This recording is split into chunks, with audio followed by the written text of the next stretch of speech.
ಭೀಷ್ಮರಾಡುವ ಮಾತನ್ನು ಆಲಿಸಬೇಕು. ನನ್ನ ಪರಿಚಯ ಇಲ್ಲದೆ ಇಲ್ಲ ನಿಮಗೆ. ಅಖಂಡ ಭರತಗಂಡ ನಮಗೆ. ಚಕ್ರವರ್ತಿ ಮನೆತನ ನಮ್ಮದು. ನಮ್ಮ ಅಡಿಯಾಳಾಗಿ ಇದುವರೆಗೆ ನೀವೆಲ್ಲ ಬದುಕಿದವರು. ಆದ್ರೆ ಕಾಶಿಗೆ ಬಂದು ಇಷ್ಟೊಂದು ಸೊಕ್ಕು ನೀವು ಆಡ್ತೀರಿ ಅಂತ ಆದ್ರೆ ಕಷ್ಟ ಹೋಯ್ತು ನಿಮಗೆ. ಇದು ನಿಮ್ಮ ಎದುರಿನಲ್ಲಿ ಮದುವೆಯ ಮಂಟಪದಲ್ಲಿ ಮದುವೆಗಾಗಿ ನಿಂತಿರುವಂತಹ ಶಶಿಮುಖಿಯರನ್ನು ನನ್ನ ಪುರಕ್ಕೆ ಒಯ್ತಾ ಇದ್ದೇನೆ.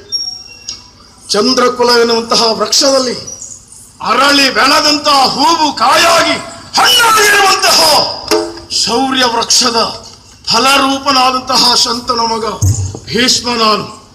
ವಸುಮತೀಶ್ವರ ಸಭೆಯಲ್ಲಿರುವಂತಹ ನಿಮಗೆಲ್ಲರಿಗೂ ಕರೆ ಕಟ್ಟುತ್ತಾ ಇದ್ದೇನೆ. ಸಾಧ್ಯ ಇರುವುದೇ ಹೌದಾದ್ರೆ, ಅದಟು ಇರುವುದು ಹೌದಾದ್ರೆ, ನನ್ನನ್ನು ಪ್ರಶ್ನಿಸುವ ಸೊಕ್ಕಿದ್ರೆ ಕಾಶಿ ಪುರೇಶ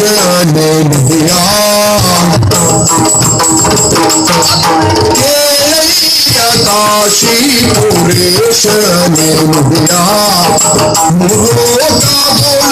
ಭೀಷ್ಮಗನೆ ಭೀಷ್ಮಗನೆ